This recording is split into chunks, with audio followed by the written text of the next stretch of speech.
सिद्धार्थ, उत्तर प्रदेश के राजा का मंत्री इतना दुखी दुखी राजभवन क्यों जा रहा था? तुम्हें पता नहीं? उत्तर प्रदेश का राजा बीमार है और उसके बीमारी के आगे सब लाचार है। हुकुम, क्या किसी के पास मेरी बीमारी का इलाज नहीं है? यावत् जीवेत सुखम जीवेत ऋणम कर्तवा घृतम पीवेत। चारों ओर यही शोर है कि जब तक जियो सुख से जियो, उधार लो पर घी पियो। कर्ज लेकर जी रही आपकी प्रजा सुखी है तो आप क्यों दुखी है महाराज? क्योंकि मैं सुखी नहीं हूं। मुझे तुम्हारे हंसाने वाले धारावाहिक नाटक सुख नहीं देते। तुम्हारे हर दिन नाचने गाने वाले गवैये नचैये सुख नहीं देते। संतों के प्रवचन सुख नहीं देते।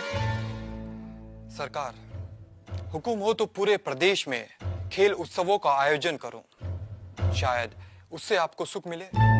पल पल उत्तेजना बढ़ाने वाले तुम्हारे खेल महोत्सव भी अब मुझे सुख नहीं देते। तो फिर हम ऐसा क्या करें जिससे आपको सुख मिले? पूरे राज्य में घोषणा करवाओ कि जो हमें सुखी होने का रहस्य बताएगा वह ढेर सारा इनाम पाएगा। सुनो सुनो सुनो, उत्तम नगर के सभी निवासियों सुनो। उत्तम प्रदेश के महाराज दुखी हैं क्योंकि वो सुखी नहीं है। महाराज को सुख देने वाली वस्तुओं का अभाव नहीं है, पर महाराज को सुख की अनुभूति नहीं हो रही है। महाराज के पास कीर्ति है, यश है, धन है, स्त्रियां हैं, पुत्र पुत्रियां हैं, नौकर चाकर हैं, पर सुख का भाव अचानक नदारद है।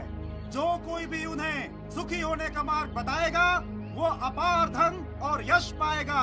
सुनो सुनो सुनो सुनो सुनो सुनो। महाराज सुखी नहीं है? पूरे राज्य में यही शोर है कि महाराज सुखी नहीं है। सूत्रधार, ये कैसे हो सकता है? जिसके पास सब है उसके पास सुख नहीं है। यही तो जीवन का रहस्य है। यदि सुख वस्तुओं से होता तो महाराज दुखी क्यों होते? यदि सुख खरीदा जा सकता तो वो दुकानों में भी बिकता। तो क्या फिर किसी ने महाराज को सुखी होने का मार्ग बताया? महाराज की घोषणा सुनकर एक गरीब ब्राह्मण महाराज के पास पहुंचा। एक उपाय है महाराज। क्या? महाराज, किसी ऐसे आदमी की कमीज पहने जो सुखी हो।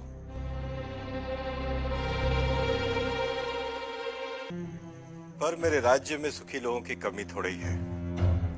जाओ, हमारे राज्य के सबसे बड़े उद्योगपति की कमीज ले आओ।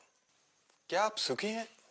यानी पूरे राज्य में आपके वाणिज्य का साम्राज्य है, बाजारों में आपकी तूती बोलती है। क्या अब भी कुछ पाने की इच्छा शेष है? घनी खमा हुजूर, जब तक हर दिए में मेरा तेल नहीं जलता, हर तन पर मेरा कपड़ा नहीं सजता, हर घर आंगन में मेरा सिक्का नहीं जमता, तब तक मेरी इच्छाओं का अंत कैसे हो सकता है? यदि ये इच्छाएं दुख हैं, तो मैं सुखी नहीं हूं। फिर भी आप चाहें तो मेरी कमीज ले जाएं, शायद महाराज को समाधान मिले। एक सौदागर की दूसरे सौदागर से स्पर्धा, एक कवि की दूसरे कवि से ईर्ष्या, एक अभिनेता की दूसरे अभिनेता की सफलता से ईर्ष्या, कहीं छात्र शिक्षक के वश में नहीं, कहीं पत्नी पति के वश में नहीं, कहीं पति पत्नी के वश में नहीं, कहीं पुत्र पिता के वश में नहीं, कहीं अभाव, स्पर्धा और ईर्ष्या, कहीं हताशा, निराशा और पीड़ा। राजा के मंत्रियों ने खूब खोजा, पर पूरे राज्य में उन्हें कोई सुखी आदमी दिखाई नहीं दिया। जहाँ जहाँ राजा की मंत्रियों की दृष्टि पड़ी, उन्होंने लोगों को सुख के पीछे ही भागते देखा। सुनो सुनो सुनो, उत्तम नगर के निवासियों सुनो। जो भी सुखी आदमी अपनी कमीज राजा के पास ले जाएगा वो राजा से बड़ा इनाम पाएगा। लो, अब घोषणा भी होने लगी। और सुखी होने का दावा गलत होने पर कड़ा दंड पाएगा। सुनो। सूत्रधार, राजा को कोई सुखी आदमी मिला? नटी, एक सुखी आदमी को कहीं सिपाही कहीं मंत्री ढूंढ रहे थे। एक दिन सुखी आदमी को ढूंढते ढूंढते राजा के सिपाही एक गांव पहुंचे। धूप और प्यास से उनका बुरा हाल था।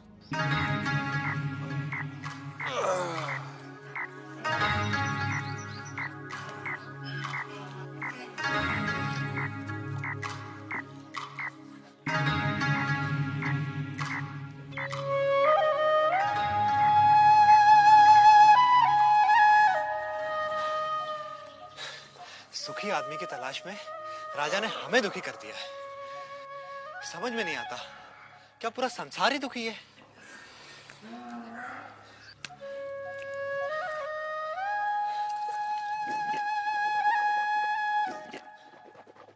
कैसे हो भाई?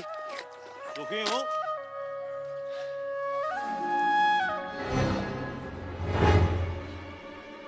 सुखी हूँ।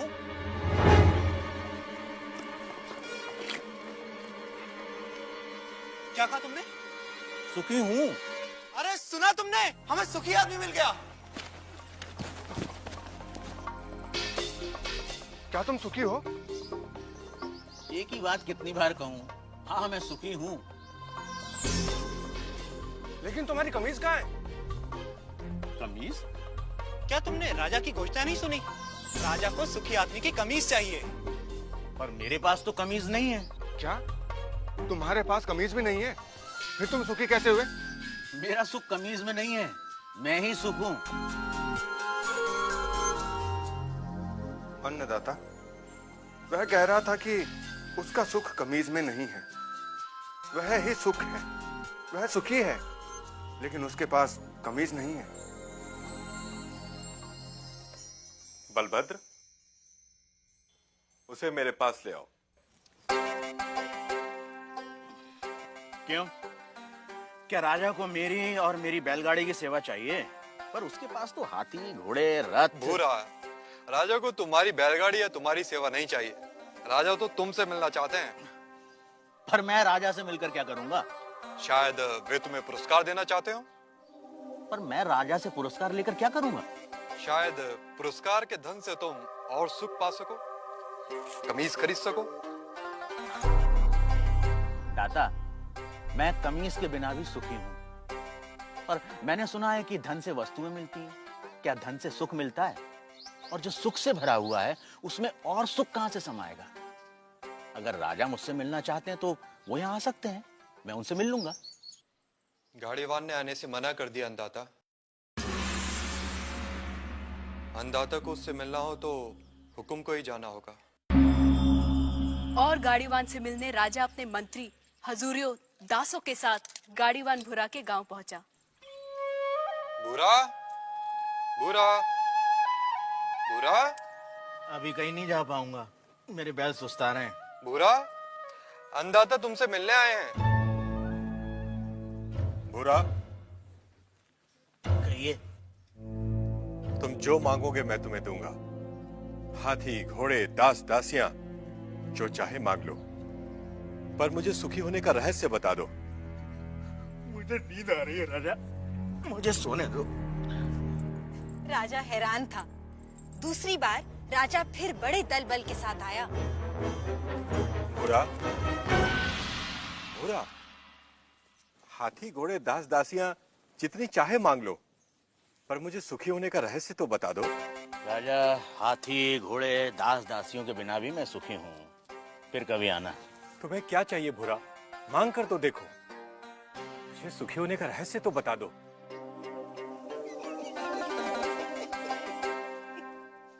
जो स्वयं सुख की खान है उसे लालच देने का काम मूर्ख ही कर सकता है। जा राजा जा, फिर कभी आना।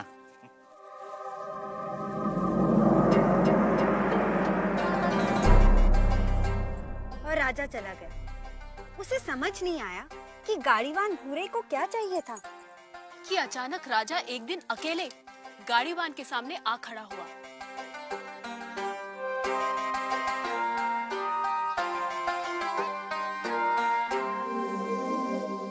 हुकुम। तू फिर आ गया? जब तक आप सुखी होने का रहस्य न बता देंगे मैं तंग करता रहूंगा। मेरी पीठ खुजा सकेगा? हाँ मालिक। ला, खुजा। रहने दे, रहने दे। ठीक से बैठ जा, बैठ ठीक से। पहले ही अपने दिखावे का बोझ छोड़कर आता तो मेरी पीठ खुजलाने से बच जाता। पूछ, क्या जानना चाहता है? यह कैसा रहस्य है कि जिसके पास सैकड़ों कमीजें हैं वह सुखी नहीं है, और जिसके पास कोई कमीज नहीं वह सुखी है? राजे, सुख का कारण कमीज नहीं, आत्मा है। जो यह जान लेता है कि सुख का कारण भीतर है, उसे सुखी होने के लिए बाहरी वस्तुओं की जरूरत नहीं पड़ती। पर मन तो हमेशा सुख के लिए बाहरी वस्तुओं के पीछे भागता रहता है। इसीलिए राजे, जो अपने आनंद स्वरूप आत्मा को जान लेता है, वह वस्तुओं के पीछे भागना बंद कर देता है। मैं समझा नहीं। राजे, आनंद आत्मा का स्वरूप है। आत्मा अनंत है, इसलिए आनंद भी अनंत है। आत्मा के स्वरूप के कारण व्यक्ति स्वयं से हर क्षण प्रेम करता है। क्या कभी सोचा है कि व्यक्ति बूढ़ा हो जाता है, बीमार हो जाता है, इंद्रियां साथ छोड़ रही होती हैं, मौत द्वार खटखटा रही होती है, फिर भी आदमी जीना चाहता है? क्यों? क्योंकि हर व्यक्ति स्वयं से हर क्षण हर समय प्रेम करता है। यदि दुख स्वयं का स्वरूप होता तो क्या मनुष्य कभी स्वयं से इतना प्रेम करता? कभी तुमने सोचा है कि कभी कभी आत्महत्या का विचार क्यों आता है? नहीं मालिक। क्या है आत्महत्या का विचार? क्यों भावना के वश में आदमी मन, बुद्धि और शरीर आदि को खत्म कर देना चाहता है? क्योंकि आत्महत्या का विचार भी आत्म प्रेम को ही व्यक्त करता है। जब व्यक्ति दुख और दुख देने वाली स्थितियों से छुटकारा नहीं देखता, तब वह अज्ञानता में आत्महत्या को ही दुखों से छुटकारा पाने का रास्ता समझता है। इतना है मनुष्य का स्वयं के प्रति प्रेम कि वह अपने अस्तित्व को भी समाप्त कर देना चाहता है। सुख भीतर है तो मनुष्य बाहर संसार के पीछे भागता क्यों है? क्योंकि वह स्वयं से प्रेम करता है। मनुष्य जिसकी भी अभिलाषा करता है, चाहे वह धन हो या वैभव, पत्नी, पति या पुत्र हो, वे सिर्फ उपकरण हैं जिनकी अभिलाषा मनुष्य स्वयं के सुख के लिए करता है।